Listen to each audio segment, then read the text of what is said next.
All right, Anthony with PCS Collectibles, give you a nice little roof tour of what we got going on. We're finally bringing back out the 6-scale Street Fighter figures. First one is going to be Akuma, 6-scale. You see we've added a lot more swap outs for both feet and hands. Not on display are his energy effects that we will include as well, which will be Fireball as well as quite a few other energy effects that we'll include. Trying to keep the price point decent, around the $200 range or probably a little bit more, but we don't want to get close to those higher ranges when it comes to 6-scale. And those energy effects, where would that detach? At the elbow, the hand? Yeah, like through the hands or through the elbow. Oh, okay. I forgot the move where he like stomps and like his whole body comes up. Oh, that's gonna be sick. So yeah, I'm really excited about this one. He'll probably be up for pre-order probably in the next 6 weeks through Sideshow. And we'll probably do Akuma, Shin Akuma. We actually have Ryu ready as well as Kin, but we'll probably do Ryu and then switch to probably female figure after that. Chun-Li or something? Yeah, I think Chun-Li will probably be it. Right on. And then next we got the quarter scale Sakura. The version you're seeing right now is the gym version. We actually are going to make it to where the gi is removable, to where you'll see her gym outfit underneath, so you can display it 2 ways. There's also another head that will be coming that's more of her smiling face. We just didn't have time to get it done in time for WonderCon. And then also we're making adjustments to the neck, like the turning of the head, as well as the eyes. They're supposed to be looking just slightly to the left to give her more of a more look into her face versus just kind of the plain stare you're getting right now. So that's going to be corrected in the production model and before we go for pre-order. And then you have the Player 1 version that we have as well. So I think she turned out well, and we're working on the portrait before we hit pre-order. And next you got our Ryu Ultra.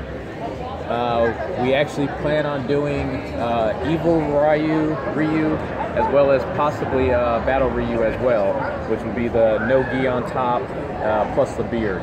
And then different gloves as well. So I think I think he turned out really well. Similar to your 1/3 scale, right? Like you have the Evil Ryu on that one. Exactly. Just like that. Yep.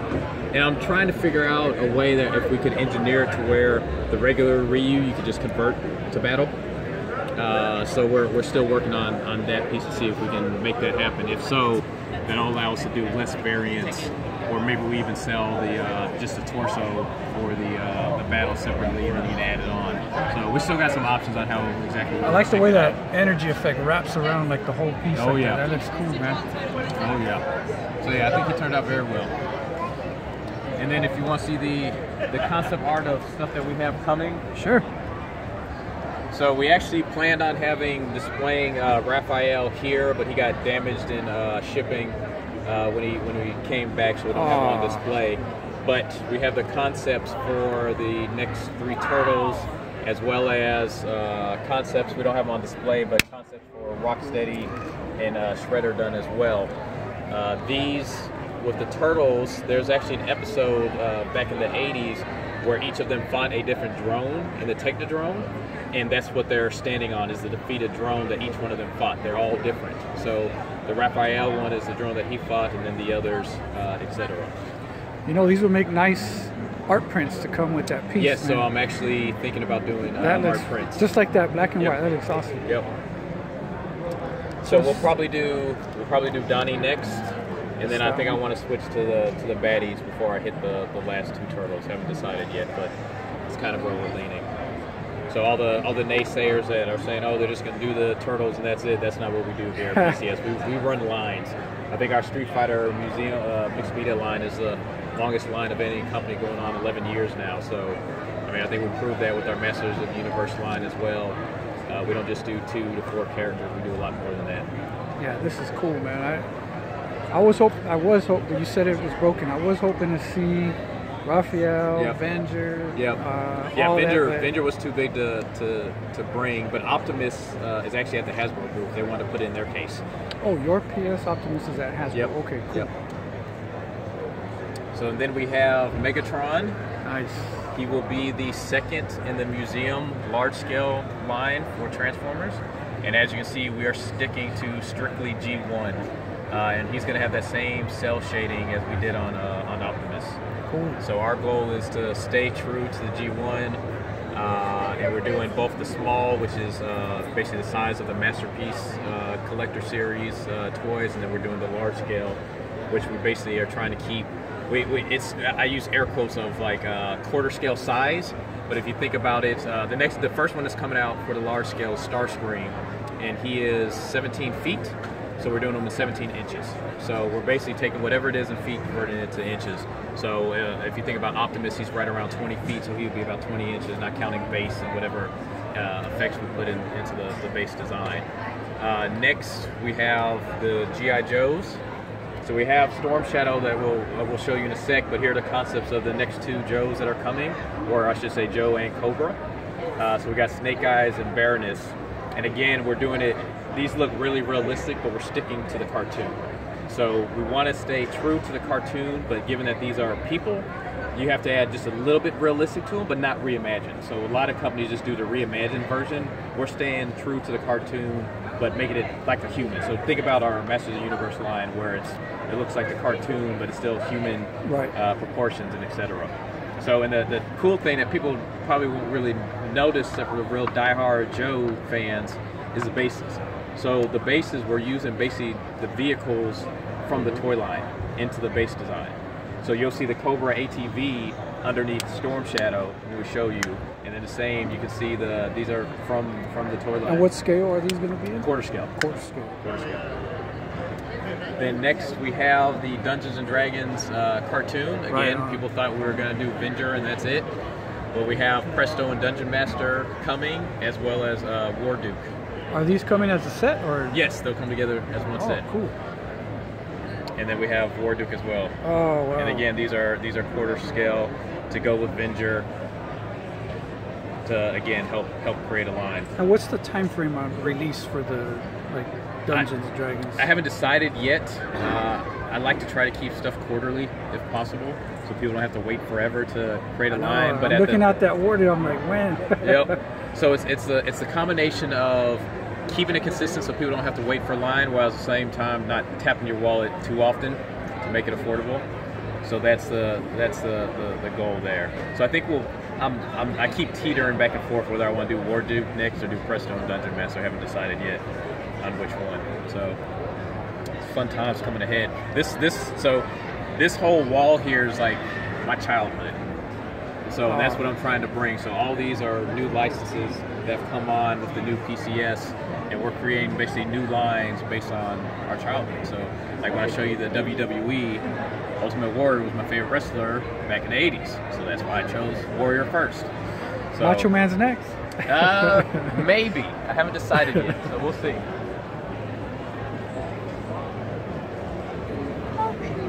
And then over here, this is one of my favorite pieces, Slaine from 2000 AD.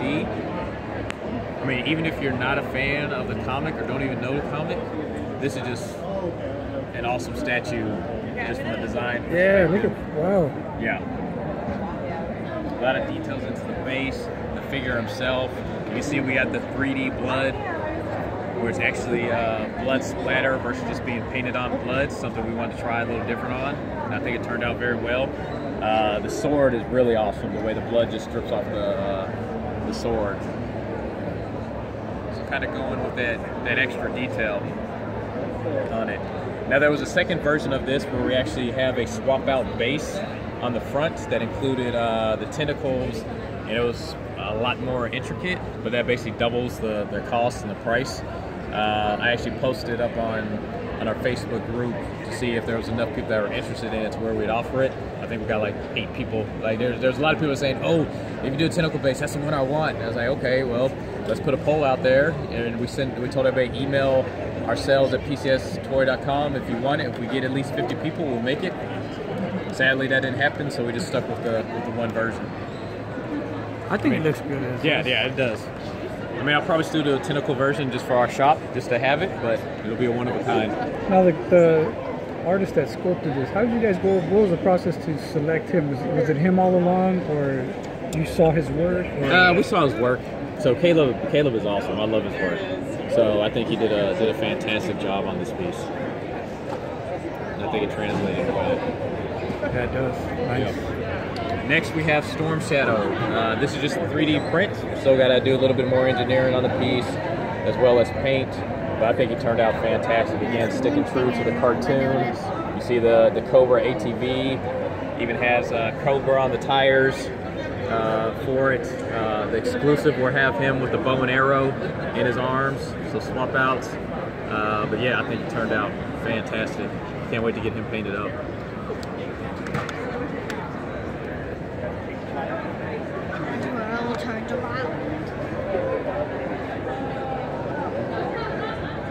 See, and then you see the ATV stuck in the mud. Man, you could go real deep. Oh yeah. On this. Oh yeah. G.I. Joe. I'm telling you, this is I'm recreating childhoods here, and I'm excited about it. And then with our partnership with Sideshow, they get to handle the sales and distribution and shipping going forward. That's gonna make things smooth, you know? Yeah, exactly. So we get to focus on the fun and creating really cool stuff.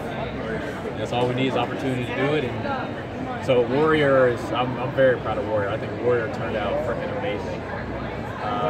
Jose Diva did the sculpt. He did a fantastic job. Nathan did the paint job. I couldn't have asked for more from either one of those fellas. They did a great job. WWE loves it. It's been getting a great reception here. I mean, it looks just like Warrior. Yeah. Yep. Got the pose down. Yep. So we'll have an exclusive for him. Haven't decided exactly what we want to do yet on the exclusive front, but we'll have an exclusive and a regular.